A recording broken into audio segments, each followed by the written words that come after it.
Hey everyone, and welcome to This Explainer. Let's just jump right into it. Today, we're tackling what is literally a million-dollar question for commercial and utility-scale solar projects. Should you wire your arrays with copper or aluminum? Now, I know it sounds like a basic choice you'd make on a quick trip to the hardware store, but it's actually a highly complex engineering decision that can absolutely make or break a project's budget. So let's dive in. Okay, let's look at this classic yet honestly overly simplistic industry debate. On one hand, you have copper. A lot of installers just automatically default to copper because of its physical superiority, specifically its lower electrical resistance. On the other hand, you have aluminum, which folks often choose simply because it's got a significantly lower upfront price tag. So copper is better, aluminum is cheaper. Case closed, right? Well, no, not exactly. Stopping your analysis right there is a really costly mistake. Because our core objective today is answering one fundamental question: which conductor actually delivers the lowest total project cost? We aren't here to play favorites with metals or try to prove one conductor is universally superior to the other. Instead, we're going to dig into the true engineering economics of the system. We want to determine which option creates the lowest overall cost over time, while obviously maintaining completely safe electrical performance. To get there, here's our roadmap. We'll uncover the cost illusion, break down the math behind the wire, figure out how to compare apples to apples, zoom out for total system economics, and finally, tackle safety and risks. Let's get to it. Starting off with Section 1, the cost illusion, or why we absolutely have to look beyond that initial material invoice. When most people compare these conductors, they stop their analysis right at the purchase price. Sure, a spool of aluminum costs less than copper up front, but your conductor selection ripples through your entire project.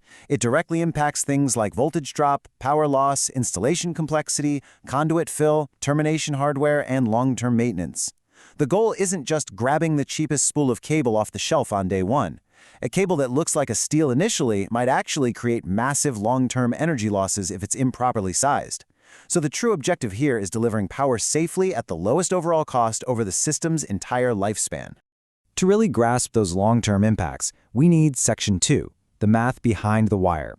Before we can even start talking dollars and cents, we have to lay down an undeniable foundation of electrical facts. Let's look at the physics. Every single conductor decision begins with understanding the load current, and that starts with our foundational power formula. Power equals voltage multiplied by current, or P equals V times I. You can just think of voltage as water pressure and current as the actual amount of water flowing through the pipe. By rearranging that formula, we get current, which is power divided by voltage. Let's look at a real-world example. Imagine a large commercial array feeding a 600-volt DC system with a 15,000-watt inverter. If we divide 15,000 by 600, we find that this specific transfer requires exactly 25 amps of current. Now, why does this matter to us? Well, because as current scales up in these massive DC solar arrays, conductor losses become a huge financial factor. And you know what causes those losses? Resistance. Every single cable has resistance, and resistance creates a drop in voltage, which we calculate as current multiplied by conductor resistance. This voltage drop directly reduces the usable power delivered to your equipment. So basically, your solar panels are out there generating power that you literally can't use or sell. Ouch. Now, this formula right here is exactly why copper wins the math test when you're comparing equal sizes. Conductor resistance equals resistivity, that's the Greek letter rho, multiplied by length, and then divided by the cross-sectional area. The key thing to remember is that copper just naturally has a lower resistivity than aluminum. So if you take two conductors with identical dimensions, the copper one will typically produce lower resistance and, as a result, less voltage drop.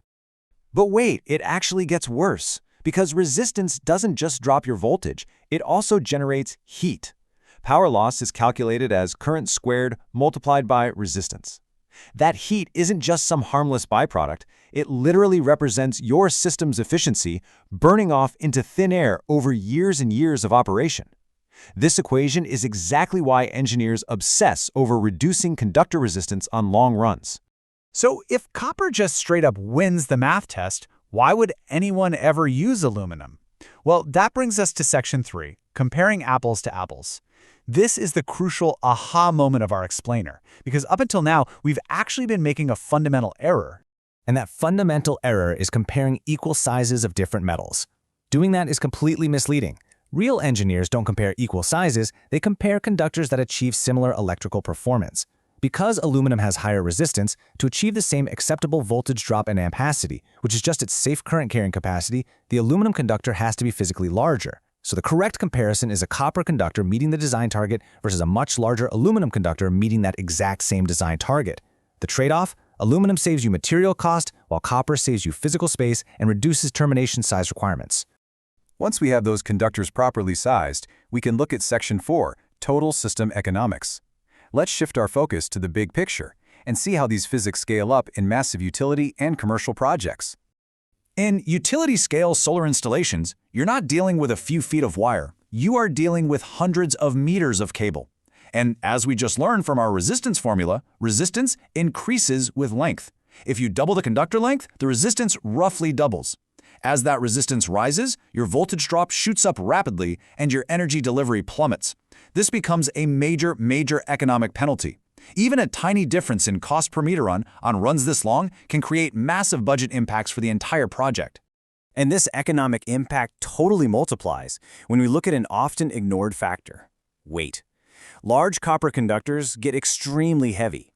Handling, unspooling, and pulling that giant copper cable significantly increases the effort and labor cost on large jobs.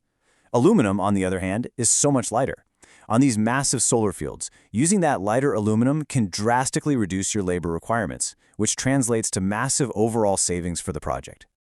So how do we finally make the right choice? We follow a strict engineering process. Step 1. Determine your load current and conductor length. Step 2. Set your maximum acceptable voltage drop. Step 3. Size your copper conductors to hit that exact target. Step 4. Size your aluminum conductors to hit that identical target. Step 5. Compare all the costs, and I mean material cost, installation, labor, energy loss over the lifespan, plus maintenance. And finally, Step 6. Select the lowest total lifecycle cost. Look, if one option saves you cash on day one but bleeds energy over 20 years, those upfront savings are completely wiped out. You have to evaluate both installation and operational costs to make an objective, math-based decision. But all of this brilliant math leads us to our final and honestly most crucial point, Section 5, Safety and Installation Risks. Because let's face it, a low life cycle cost means absolutely nothing if your installation isn't completely safe. Aluminum conductors have some very strict installation rules. Copper is generally a bit more forgiving, but with aluminum, you have to watch out for specific risks. Number 1, never ever substitute aluminum using the same size as copper without verifying the ampacity and voltage drop. Number 2, you must use approved aluminum to copper AL/CU listed lugs.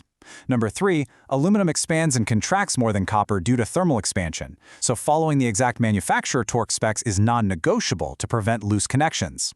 Number 4, you've got to use proper transition hardware and oxide inhibitors to stop galvanic corrosion, which is what happens when two mismatched metals react and degrade each other. And finally, number 5, you simply cannot ignore lifetime energy losses.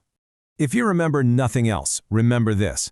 Heat is rarely a conductor problem, it is almost always an installation problem. If you fail to follow the requirements, you're the one creating high-resistance connections, hot spots, equipment damage, and serious overheating hazards. Properly installed aluminum performs flawlessly for decades. It's cutting corners that creates the hazard, not the metal itself. So we've covered the illusion of cost, the undeniable physics, the importance of equivalent sizing, life cycle economics, and the strict rules for safety. We know that short runs might often favor copper, while long runs frequently favor aluminum. But those large commercial systems always justify a detailed economic analysis. So I want to leave you with this final, provocative thought to apply to your next big solar build. When those cable runs get really long, which conductor will you choose to engineer the lowest total system cost, and why? Thanks for hanging out with me for this explainer. Keep applying this engineering mindset and stay curious.